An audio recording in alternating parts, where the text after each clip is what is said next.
para sa energy level natin, sa endurance and stamina.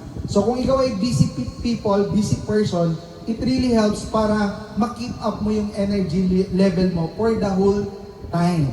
And ang advantage nito, pag uwi mo, meron ka pang extra time para sa misis po natin. Okay? So nakakatulong po yan. Kaya yung female version naman po niyan, on process na po, nasa FDA na. So yun naman, napakaganda rin po ng product na yun. It really helps sa mga may menstrual problem, hormonal imbalance. So lahat ng mga pambabaing problem naman, nakakatulong po yun. So partnership po yan. Ngayon baka inisip nyo, bakit naman ganyan yung pangalan? So ang name po na King Tut is derived from King Tutankhamen. Yun po yung pero ng Egypt. No? It signifies strength, royalty, leadership. So, nagkataon lang po sa atin, sa Pinoy, pag binasa, iba po yung meaning. No? Pero yan po talaga yan. And lahat po yan, FDA approved. Lahat po ng award meron po yan. No? Na nakuha po. Kasi nga, it really helps. Malaki po ang naitutulong yan. Especially yung mga naglalaro sa mga endurance, no? Sports activities, okay po siya, nakakatulong po siya. So, kumpleto po tayo ng certification. Andyan din po yung ating naka-IPO na rin po yan. Ayan. So, yung product po natin is dalawa lang po ang ingredients niyan. Kaya herbal po talaga siya.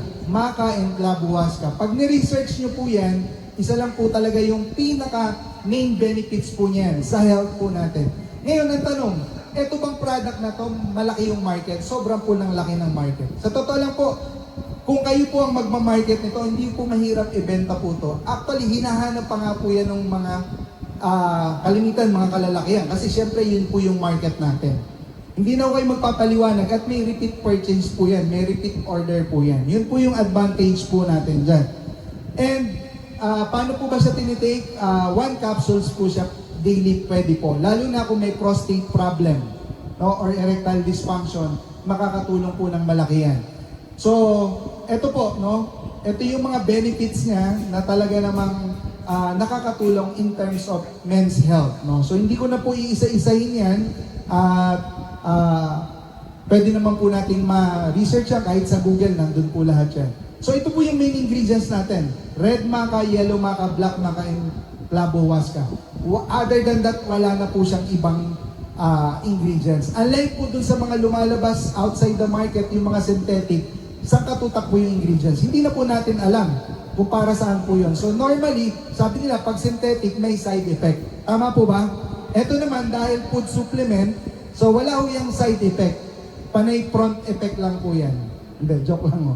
So, ibig ko lang po sabihin, pag ni-research nyo po itong ingredients natin, marami po siyang mga health benefits sa katawan natin, especially for men. No? So, ito po yung benefits ng maca. Hindi ho lang nilagay namin dyan. You can research po. Ang maca po, baka sabihin nyo, maraming klase ng maca. There are 100 kinds of maca. Sa 100 kinds of maca, meron lang po dong pinaka-potent. Saan po nanggagaling yun? Sa Andes Mountain of Peru. Yung Andes Mountain, 2018 galing po kami doon. 14,000 feet above sea level. Bakit ganun kaganda po yung maca na napoproduce nila? It's because yung nutrients ng soil na pinagtatanaman po nila. And red, black, and yellow maca po, yung main ingredients po ng product natin. Kaya marami po siyang health benefits. During the Inca tribe, yung Inca people, no, ginagamit na po nila yan for health, no? And for stamina, energy, endurance, no, and sexual appetite. Even yung mga Inca warrior, yan po ang ginagamit po nila. Yung clavuasca naman, nanggagaling po yan sa Amazon forest, doon po yan nabubuhay. Malaki po yan, kumbaga ugat po yan, na yung tincture niyan, yung dakta niyan, yung pinakakatas niyan, yun po yung medicinal sa kanila.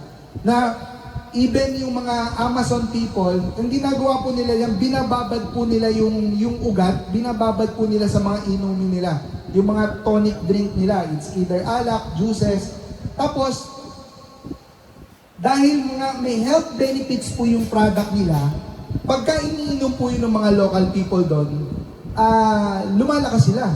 Ang paniniwala nila, pag uminom po sila nung pinerment na clavo huasca doon sa iniinom po nila, nagkakaroon po sila ng eternal life. Kasi nga, humahaba yung buhay nila and nagkakaroon po sila ng magandang kalusugan. So, ano po yan? You can research po regarding about dun sa ingredients po natin. And number 1 po yan na talagang sabi nga, bawal tayo mag-claim, di ba? Kasi food supplement. Pero pag ni-research nyo po yan po yung pinang-cure nila ng mga erectile dysfunction, mga prostate problem, yung hormonal imbalance, yan po yung titreat po nila. King Tut, lakas na kailangan mo. Kapag mahal mo, i-King Tut mo.